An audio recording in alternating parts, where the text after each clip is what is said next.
Lo que pasa es que nuestros invitados quedaron impresionados con lo que escucharon al principio del programa. Son dos escritores laureados españoles, bilbaínos ambos, ¿no? Sí, así es. Son vascos, aunque tú tienes ascendencia gallega, Así es. por lo que estuve leyendo. Y en el caso tuyo, Fernando, Bueno, tendré algo más que ascendencia vasca, pero hasta donde yo llego a saber... vasco, solo vasco puro. Fernando Marías y Espido Freire han venido a República Dominicana a presentar los monólogos llamados Esta noche moriremos. Usted dirá, bueno, pero ¿son escritores o son actores? O, bueno, un poco de todo. Y vamos a empezar presentándola a ella. Fue Premio Planeta, uno de los premios literarios más importantes de toda Hispanoamérica, a la edad de 25 años. La reconocida con este premio tan importante, más joven de España. A partir de ahí, pues ha escrito ya 20 obras. Son 20, ¿verdad, Espido? Son 30. Pero... 30 ya, 30 obras, porque han pasado unas cuantas primaveras. Así Espido además es columnista, es actriz, es dramaturga porque está escribiendo también ya para teatro y una de las más importantes influencers culturales en España a través de Instagram. Bienvenida, Espido Freire. Es un placer encontrarnos. Un aplauso para Y nuestro nos invitado. acompaña también Fernando Marías, escritor español, también de una vasta literatura, pero además guionista, cineasta, dramaturgo, fundador de una compañía de teatro. Varios de sus guiones han sido llevados al cine también. O sea que estamos ante dos... artistas completos, Pero además, Diana, había leído que María Laura Espido Freire. que Espido Freire es además activista a favor de los derechos de los animales en España. Yo creo que cualquiera que tenga un corazón mínimamente sensible y que se conmueva con lo que acabamos de escuchar ahora, tiene también una especie de debilidad por cualquiera que sea indefenso, entre ellos los animales y los niños y cualquiera que no tiene quien hable por ellos. Y en mi caso, en el caso mío, es cierto que estoy particularmente cercana a los animales. Espido, a mí me llama mucho la atención el hecho de que a los 25 años te dieron este premio y que tu carrera no se truncó, porque es muy difícil llegar al tope tan pronto y tiende la gente a tener conflicto en cualquier carrera, pero sobre todo en el mundo de la literatura. De lo artístico en general, En el ¿no mundo crees? artístico, porque todo el mundo está midiéndote a partir de ese momento y tú misma te mides. ¿Qué hiciste para evitar que eso te afectara negativamente y que terminaras como algunos otros compañeros?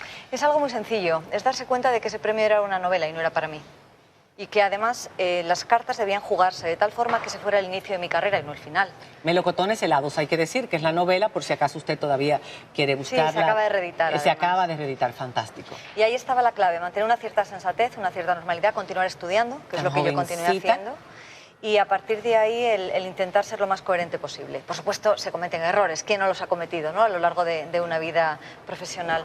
Pero en mi caso sí, ahora que han pasado ya 20 años, estoy muy satisfecha de mirar atrás y poder ver qué ha quedado detrás y qué forma parte de mí.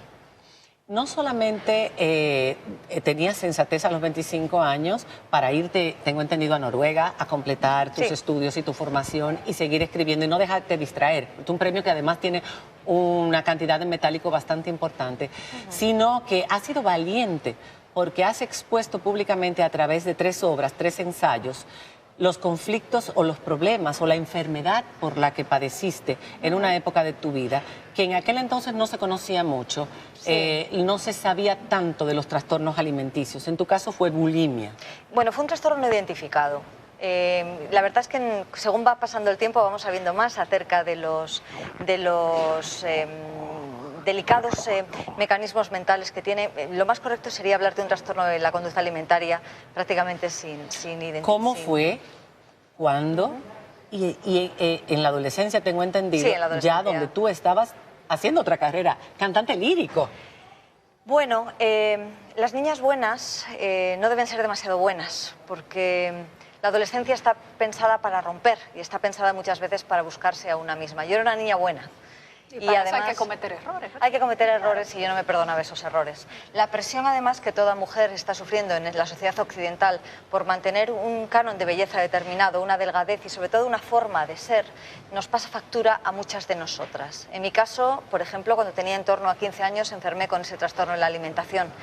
En aquellos momentos, estoy hablando del año 90 aproximadamente, no se sabía o no se hablaba a nivel divulgativo de qué era un trastorno de la alimentación. Sí se hablaba más de la anorexia, pero yo tendía más hacia la bulimia, como tú has indicado. Entonces realmente no supe hasta muchos años más tarde, sin haber tenido tratamiento, qué me había ocurrido. Y algo que me prometí fue que si yo podía evitarlo, nadie, ninguna niña, iba a pasar por lo que yo pasé sin tener al menos una guía o un apoyo. Yo no soy psicóloga y no soy psiquiatra y por lo tanto mi papel es el de difundir, el de intentar desmitificar. Y he cumplido mi palabra. Al cabo de estos últimos años, todavía la semana pasada estuve en un congreso de psiquiatras intentando informarme, intentando hablar con claridad de qué es un trastorno de la alimentación, de qué es un trastorno que tiene que ver con las emociones y con la mente, pero que se manifiesta en el cuerpo. Y para mí, como siempre he sido alguien, creo que particularmente alerta a qué nos pasa en el corazón y qué nos pasa en la cabeza, no ha habido nunca ni vergüenza a la hora de expresarlo, ni tampoco timidez a la hora de defenderlo. Me parece que, no sé cómo es el caso en República Dominicana, pero en todo Occidente es auténticamente una plaga los problemas de la alimentación. Afectan a niñas, afectan a mujeres y afectan a mujeres adultas. Pero la depresión da más vergüenza. Es probable porque... Y tú padeciste también depresión y Ajá. fue años después, tengo entendido. Sí, y es posible que si yo hubiera tenido un buen tratamiento contra los trastornos de la alimentación, luego hubiera estado más protegida frente a la depresión, porque el mecanismo es muy similar. Tiene que ver con excesiva presión que no sabemos exactamente cómo manejar, ¿no? En mi caso además hay un componente posiblemente genético y hay otras cuestiones. La crisis en España nos afectó a todos de una manera traumática.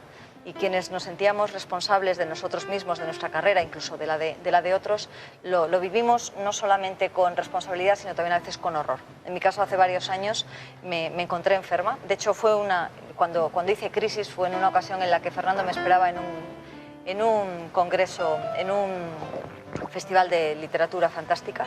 Le llamé para decir que no me podía levantar de la cama. Y a partir de ahí, después de un periplo de médicos, lo que descubrimos era que tenía un grave problema de depresión mezclado con ansiedad. Eso quedó atrás, pero... ¿Salió algún libro de eso? Efectivamente. No solamente... En cuanto pude hablar de ello, empecé a hablarlo en conferencias y en espacios con lectores. Y me di cuenta de lo necesario que seguía siendo el que alguien hablara con naturalidad de qué significa la melancolía, de qué significa estar tan enormemente enfermo, tan enormemente deprimido que tu cabeza no es exactamente tu cabeza y que tus emociones tampoco te pertenecen. Y de ahí ha nacido mi última novela que se titula La melancolía. La melancolía. Bueno, Fernando, y en tu caso, que empezaste por el cine, pero que te has, digamos, destacado más como escritor en España y en el resto de los países de habla hispana, donde mayormente se lee tu literatura, has llevado uno de esos libros escritos por ti a este monólogo que vamos a compartir en un par de días aquí en el Club Banreservas, en la zona Mañana, 19, ¿no? En la Mañana Casa día Banreservas. 19. Mañana día 19. Y me encantó la premisa de cómo inicia. Hace 16 años me suicidé. Sí, es una frase verdaderamente llamativa, ¿no? Sí, totalmente. Uno podría pensar que soy un resucitado que me ha aparecido aquí a contar historias inquietantes,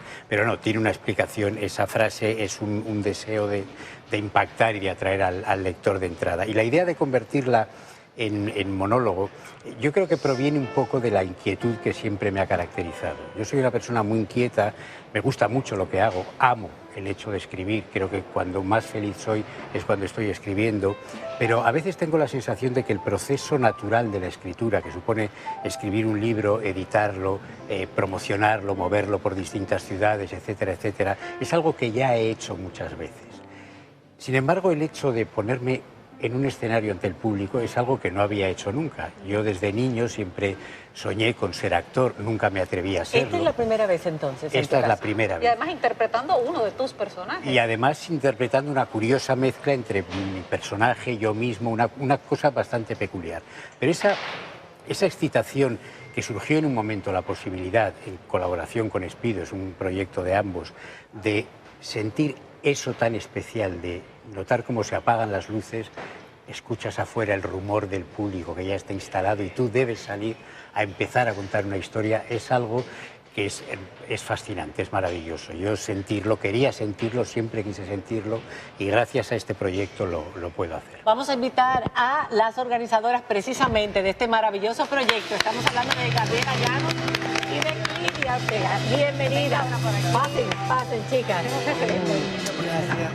Ellas son también Las cabezas de coordenadas literarias están colaborando muchísimo con el enriquecimiento cultural de todos aquellos que gustan de la literatura. En el caso de estos monólogos, de invitar a estos dos premiados y laureados escritores, ¿cuál ha sido la respuesta del público? Es mañana en el Centro Cultural Banreservas, allá en la zona colonial. Es mañana en la ciudad colonial, en el Centro Cultural Banreservas. La respuesta ha sido fabulosa, la verdad que hay muchísima expectación.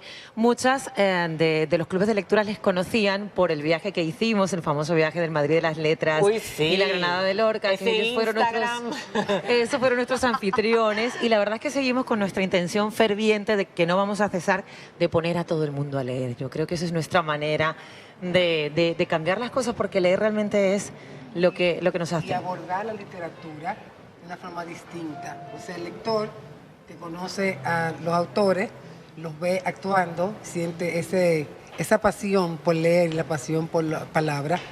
Y la idea es que Fernando y Espido mañana van a darnos un bellísimo encuentro con todos los lectores y los amigos nuestros y los viajeros y los escritores y demás. ¿Y queda cupo todavía para los interesados? El problema es que el local está ya... Es pequeño. El aforo está lleno. Diré que nosotros ya hemos muerto de éxito con estos dos, entonces vas a tener va a que estar repetirlo. complicado. Sí, hablar. Esa es la idea. La Si no idea lo es hacen dos repetirlo, veces. esa es la idea. Y que sigan más.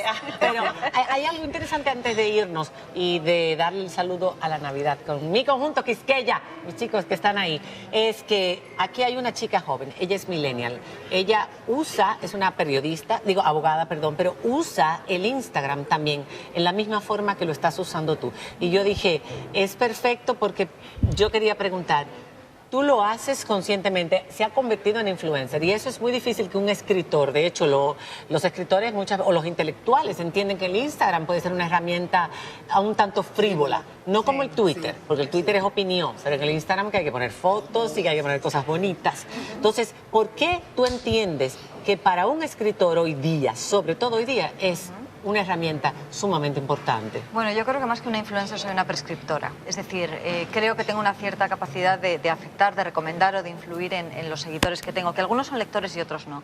Porque es importante, si tienes esa inquietud estética, si tienes algo que comunicar a través de la imagen, ¿por qué no hacerlo además de la palabra? Y por otro lado, precisamente para llegar a un público más joven, la mayoría de mis seguidores se encuentran entre los 18 y los 24 años.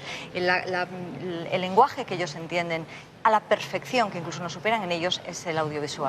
El acercarme a ellos ha sido de una forma natural y la respuesta ha sido avasalladora. Y de eso manera que... los hace acercarse a libros también, no solamente a la frase y al comentario, sino a los libros que tú promueves, los tuyos y los de otros. Sí, es sorprendente ver el interés que sigue existiendo por el libro y el libro como objeto. De todas maneras, hay muchas capas dentro de lo que significa leer y nunca sabemos por cuál de ellas podemos atrapar a un lector. Yo siempre he apostado por acercarme a través de todos los formatos posibles, el teatro y la televisión y las redes sociales y también el periódico, y también no sabemos de qué manera creamos una comunidad, pero esa comunidad está ahí y está esperando que le sigamos contando historias. Es fascinante, y hubiéramos podido preguntar que si los escritores tienen que cambiar con los tiempos, cómo están cambiando las cosas, porque el lenguaje de hoy en día es completamente distinto, la capacidad de concentración es mucho más reducida, pero como los vas a volver a traer, van a volver a venir. Y vamos a hablar de literatura pura y dura. Gracias, Espido, por Ha sido un habernos placer. visitado en el día de hoy. Gracias, Fernando. Un honor Gracias, tenerlos María a Cela, ambos.